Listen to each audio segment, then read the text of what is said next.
Temie Giwa-Tubosun is the founder and CEO of LifeBank, a medical distribution company that is using technology to revolutionize discovery and delivery of essential drugs and blood supplies in Nigeria.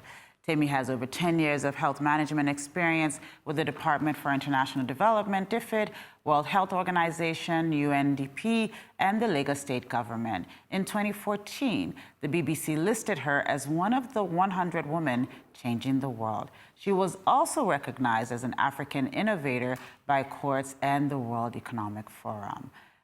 Temie, welcome to the show. Thank you. So it's such a pleasure to have you on. Absolutely. I've been there to see your journey, and Yes. I'm so proud of where you are today. Thank you so much. For people at home that don't understand LifeBank and what LifeBank does and how LifeBank is saving lives every day, tell them what LifeBank does. Right, so this problem of hospitals trying to find the essential supplies they need to save their patients' life has been around for a very long time. It is an entrenched problem that has not been solved. So I discovered this problem about 5 years ago. And then 2.5 years ago, I decided to, quit my job, my very good job, and focus on figuring out how to solve the problem. The problem I discovered was that in this market, trying to get blood, for your patient. And I think most people in Nigeria has somebody they know that has lost their life because of blood shortage and blood not being available when they needed it in the hospital. And what I found out was there was surplus of blood in the market with blood banks discarding blood because of its short shelf life. And at the same time, a shortage of blood in hospital where it's most needed. So what I realized was you needed to sort of figure out a way to bring the market to equilibrium where supply is matching demand. So the problem we had in Nigeria wasn't so much a shortage of blood, was more like distribution of blood. So that's why I started LifeBank. So getting blood to people actually was the real problem. It wasn't like actually that people weren't giving blood. Yes. Because there's a myth that actually Nigerians don't give blood because... Well, Nigerians don't give blood voluntarily. Okay, right? okay, So okay. we had figured out this system of doing this. About 60% is paid donors, 30% is family replacement, family and friends replacement, and then 10% is voluntary donors. But we had figured out a way of sort of meeting the shortage problem and solving the shortage problem. But the problem, what I found was that the distribution, no one had figured out how to do that.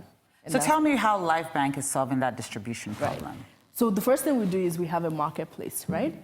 We have a marketplace where we list the products that is available in a particular community.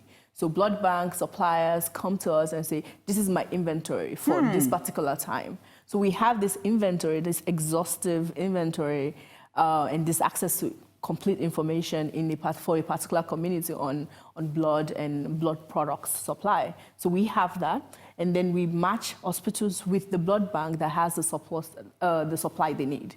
So if you call LifeBank, we have a call center, we have a 24/7 call center, we have a tech platform that you can use. If a hospital calls us and says at 4 a.m., for example, and this happened recently, there's a mom, she just gave birth, she's bleeding pretty significantly, we need 8 bags of blood at 4 a.m. And we're able to find, because we already have the inventory, we're able to pick it up, and the last bit of what we do is we deliver it in the right condition to the hospital in Lagos in 55 minutes. Oh, wow. Right? So we use these motorbikes, and the motorbikes are like fitted with cold chain equipment, and they go in and out of traffic, and they're able to get to the hospital and deliver the blood, and the hospital can use that blood to save the patient's life. Oh, fantastic. So help me understand, when you say blood products, like what does that mean? Like what is Right. Blood is blood. Yeah. So there's whole blood, which is what is flowing in your body.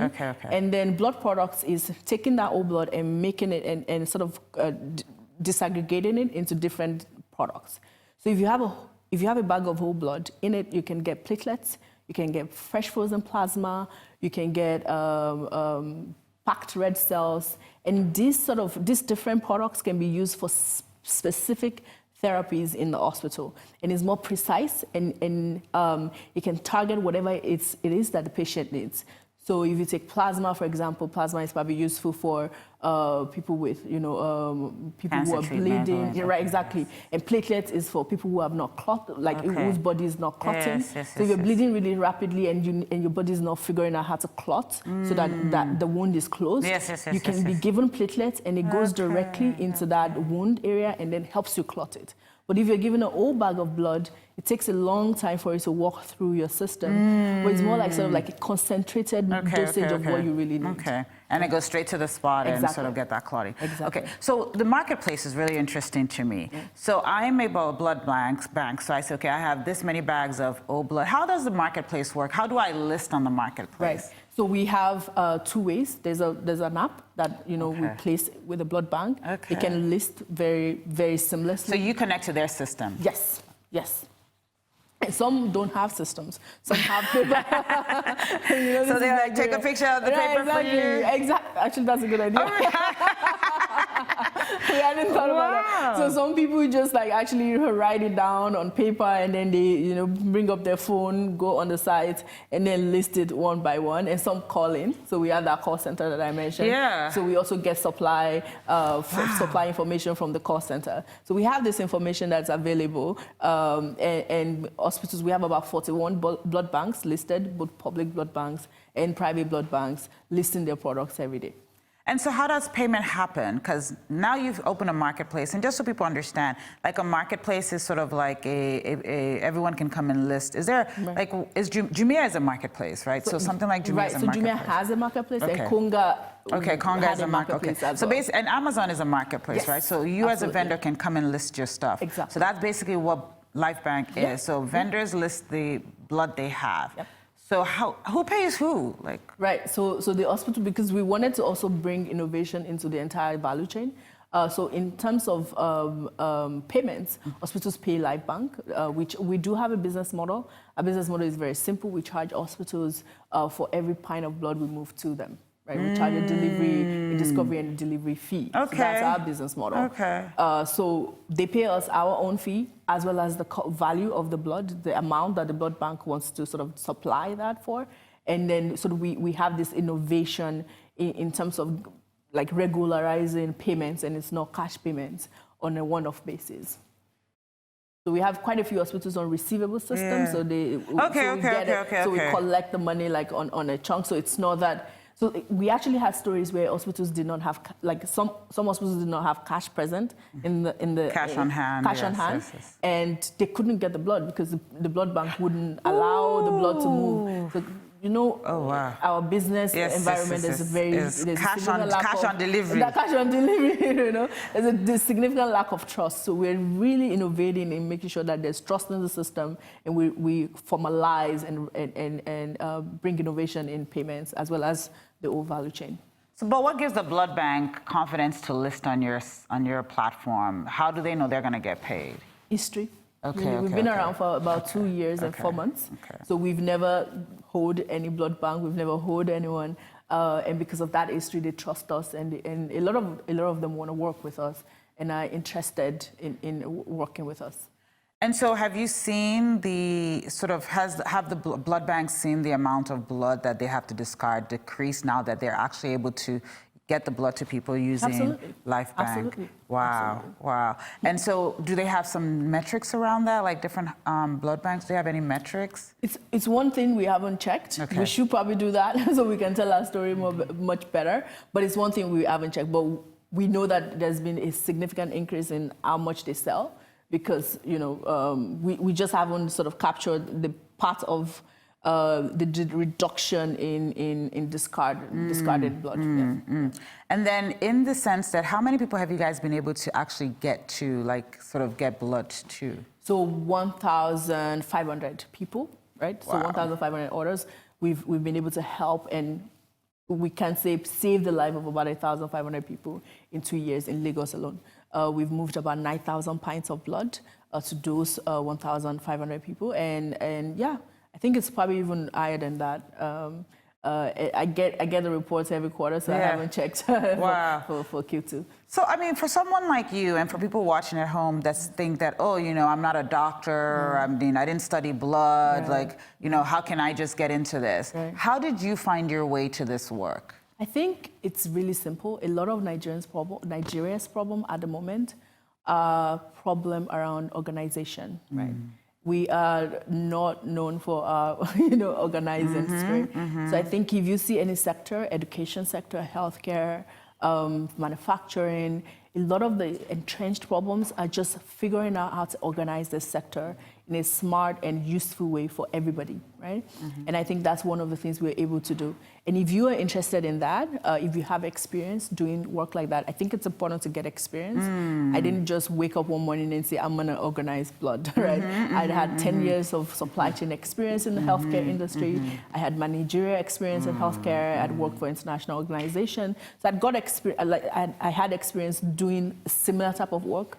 So either maybe it's moving food from one place to another, it's moving money to people that need it. You'd had experience moving things. Yeah, exactly. Moving things, moving drugs, not specifically blood. I had no experience there, but I had experience sort of moving things. Like pharmaceutical drugs. Exactly, pharmaceutical drugs or vaccines. I'd worked in East Africa with UNDP doing work like that. So I had some sort of experience in that. So I was able to transfer that experience and bring it to blood and bring it to organizing that. I think that you just have to start. I didn't wait for anyone to give me permission. I say that a lot. Like, I didn't wait for permission from anybody. I wasn't interested in that. I knew what I knew, and I knew I could do it, and I just started. So how did you start? Like, what was the first day of work like for you? The first day of work was the day after I'd quit my job, so it was a very difficult day.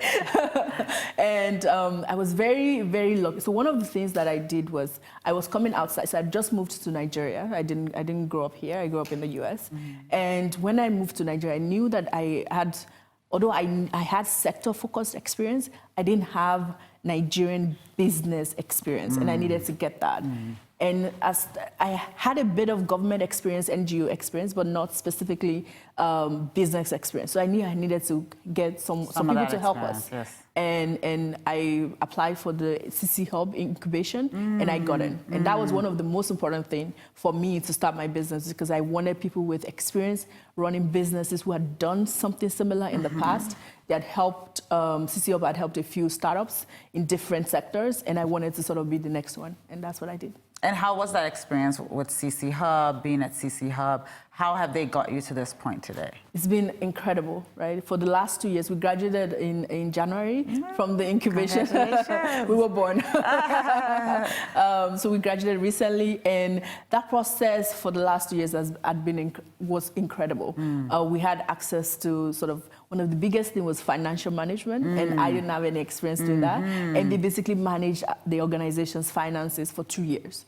And they trained me on how to do that and how to oversee my CFO. So they basically acted like LifeBank CFO for the 2 years. We had strategic expertise. We had the biggest one. We had free rent for 2 years.